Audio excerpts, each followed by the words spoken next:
dari Prodi S1 Kebidanan Universitas Nahdlatul Ulama Surabaya. Di sini saya akan menjelaskan pengaturan suhu dengan kaidah fisik. Dikenali sebagai kaidah fisik karena pengaturan lebih banyak kepada penggunaan otot-otot tubuh dan secara fisik. Di antara kemungkinan yang akan terjadi ialah yang pertama, suhu badan tinggi melebihi normal. Yang kedua, suhu badan rendah melebihi normal.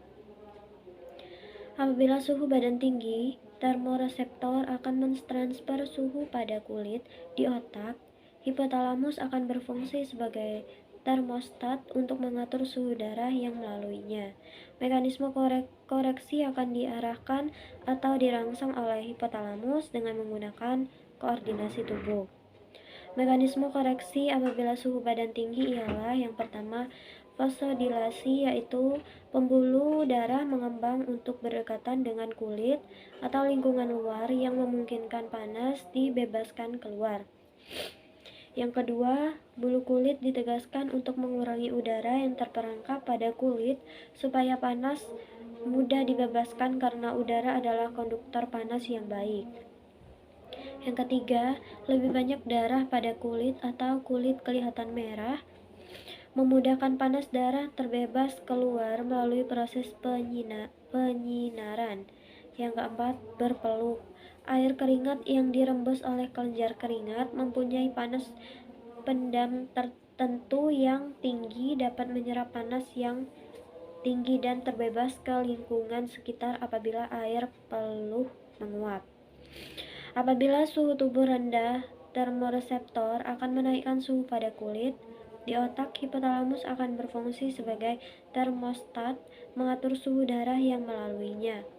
Mekanisme koreksi akan diarahkan atau dirangsang oleh hipotalamus dengan menggunakan koordinasi badan. Mekanisme koreksi apabila suhu badan rendah ialah 1. Vasokonstriksi, yaitu pembuluh darah yang menyempit untuk menjauhi kulit agar panas tak banyak keluar ke lingkungan sekitar. 2. Bulu kulit ditegakkan agar lebih banyak udara yang terperangkap pada kulit supaya panas sukar dibebaskan karena udara adalah konduktor panas yang baik. Bulu kulit diatur oleh erektor. Yang ketiga, kurang darah pada kulit atau kulit kurang kelihatan kemerahan atau pucat, kurang mengalami proses penyinaran untuk mencegah panas terbebas keluar lingkungan. 4. Kurangnya keringat. Saat kurang air keringat dirembeskan oleh kelenjar peluh, maka panas tak banyak dibebaskan melalui penguapan air peluh. Selanjutnya, pengaturan suhu dengan kaidah metabolik. Dikenal sebagai kaidah metabolik karena pengaturan lebih kepada penggunaan kimia badan daripada secara fisik, maupun terhadap pengaturan yang melibatkan otot-otot kawalan. Ini melibat peranan, yaitu otot rangka, kelenjar adrenal, kelenjar tiroid. Dalam keadaan sejuk, hipotalamus akan mengatur otot rangka untuk vasokonstriksi secara aktif. Hal ini akan menyebabkan seseorang menggigil dan meningkatkan suhu badan.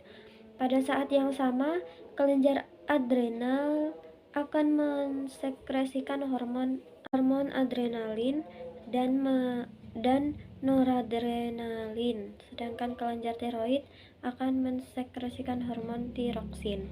Semua hormon ini bertujuan untuk meningkatkan suhu badan dengan cara meningkatkan metabolisme tubuh.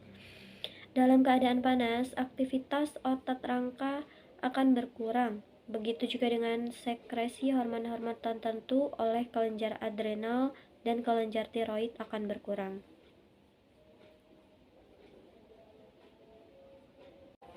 Selanjutnya, suhu tubuh normal. Suhu rata-rata normal dan sehat seseorang adalah di 37 derajat Celcius. Tetapi suhu tubuh seseorang akan bervariasi karena dipengaruhi oleh waktu pengukuran, tempat pengukuran, usia, dan metabolisme tubuhnya. Tubuh menunjukkan suhu paling rendah pada pagi hari dan paling tinggi pada senja hingga malam hari. Perbedaan suhu terendah ke tertinggi bisa mencapai 1,5 derajat Celcius. Pada anak-anak di bawah 12 tahun, suhu tubuh pada malam akan berkisar pada 37,4 derajat Celcius, tetapi dianggap normal sepanjang masih berkisar di 36 sampai 38 derajat Celcius. Untuk pemeriksaan suhu badan, umumnya seseorang langsung menempelkan tangan di bagian dahi. Ternyata pengukuran dengan tangan tidak dapat diandalkan karena kondisi pengukuran akan berpengaruh pada hasilnya. Pengukur yang menderita anemia atau memiliki metabolisme tubuh rendah cenderung lebih peka saat mengukur suhu tubuh orang lain. Cara paling dianjurkan adalah menggunakan termometer yang dapat dilakukan dengan 4 cara. Pertama, oral temperatur, yakni meletakkan termometer di bawah lidah. Termometer biasa yang menggunakan air raksa membutuhkan waktu 3 menit untuk mendapatkan hasil oral temperatur. Bila menggunakan HD Nextem yang menggunakan kristal cair, akan memperoleh hasil pengukuran hanya dalam waktu 1 menit. Cairan dan sisa rokok di mulut akan mempengaruhi hasil pengukuran oral temperatur. Sebaiknya lakukan pengukuran 10-15 menit setelah makan, minum, atau merokok terakhir kali. Pengukuran kedua adalah axillary temperatur yang didapatkan dengan meletakkan termometer di bagian ketiak. Termometer biasa membutuhkan 5-10 menit, sedangkan HD Nextem hanya perlu 3 menit untuk menampilkan hasil pada pengukuran ini. Dibandingkan dengan ketiga pengukuran lainnya, axillary temperatur terhitung yang paling tidak akurat karena sangat dipengaruhi oleh lingkungan. Termometer biasa yang kurang akurat dibandingkan HD Nextem biasanya akan menampilkan perbedaan hingga 1 derajat Celcius di bawah oral temperatur. Cara yang ketiga dinamai rectal temperatur karena pengukuran dilakukan di bagian rektum atau anus. Termometer rektal dimasukkan sedalam 3-4 cm ke dalam anus selama kurang lebih 3 menit. Hasil pengukurannya lebih tinggi 0,4-0,5 derajat Celcius dari oral temperatur. Telinga juga bisa menunjukkan suhu badan seseorang, namanya tympanic membrane temperatur. Sebenarnya ini adalah cara pengukuran yang paling praktis, cepat, dan akurat. Tetapi seperti namanya, pengukuran ini tidak dianjurkan bagi orang awam yang tidak mengetahui anatomi telinga. Bagaimanapun pengukuran ini berurusan dengan bagian pendengaran yang viral. Umumnya, tympanic membrane temperatur akan menunjukkan perbedaan hingga 0,8 derajat Celcius lebih tinggi daripada oral temperatur.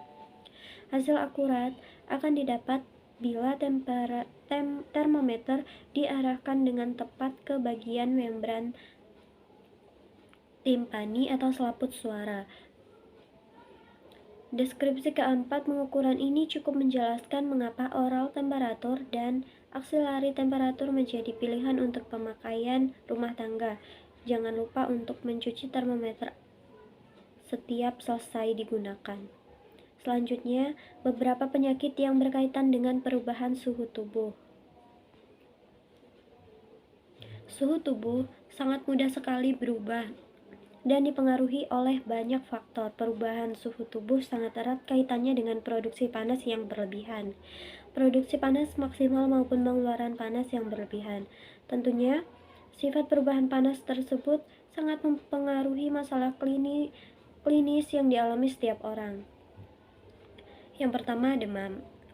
Demam bisa terjadi disebabkan karena mekanisme pengeluaran panas tidak mampu untuk mempertahankan kecepatan pengeluaran kelebihan produksi panas sehingga mengakibatkan suhu dalam tubuh menjadi tidak normal.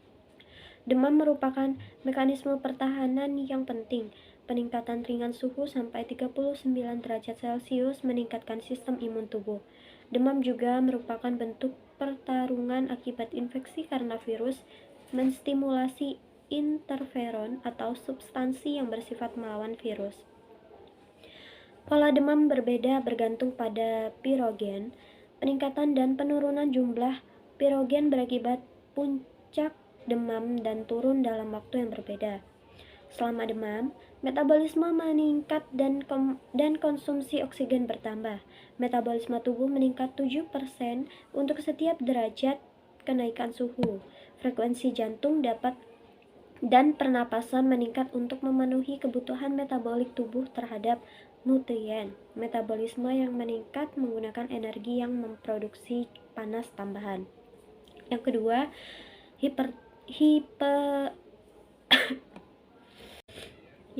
hipotermia. Hipertermia adalah peningkatan suhu tubuh sehubungan dengan ketidakmampuan tubuh untuk meningkatkan pengeluaran panas atau menurunkan produksi panas. Setiap penyakit atau trauma pada hipotalamus dapat mempengaruhi mekanisme pengeluaran panas. Hipotermia malignan adalah kondisi bawaan di mana tidak dapat mengontrol produksi panas yang terjadi ketika orang yang rentan menggunakan obat-obatan anestetik tertentu. 3. Hipotermia. Pengeluaran panas akibat paparan terus-menerus terhadap dingin mempengaruhi kemampuan tubuh untuk memproduksi panas sehingga akan mengakibatkan hipotermia. Hipotermia diklasifikasikan melalui pengukuran suhu inti. Ringan 33 derajat sampai 36 derajat, sedang 30 derajat sampai 33 derajat. Berat 27 derajat sampai 30 derajat.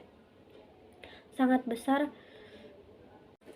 Hipotermia aksidental biasanya terjadi secara berangsur dan tidak diketahui selama beberapa jam. Ketika suhu tubuh turun menjadi 35 derajat Celcius, orang yang mengalami hipotermia mengalami gemetar yang tidak terkontrol, hilang ingatan, depresi, dan tidak mampu menilai. Jika suhu tubuh turun di bawah 34,4 derajat Celcius, frekuensi jantung, pernapasan, dan tekanan darah turun.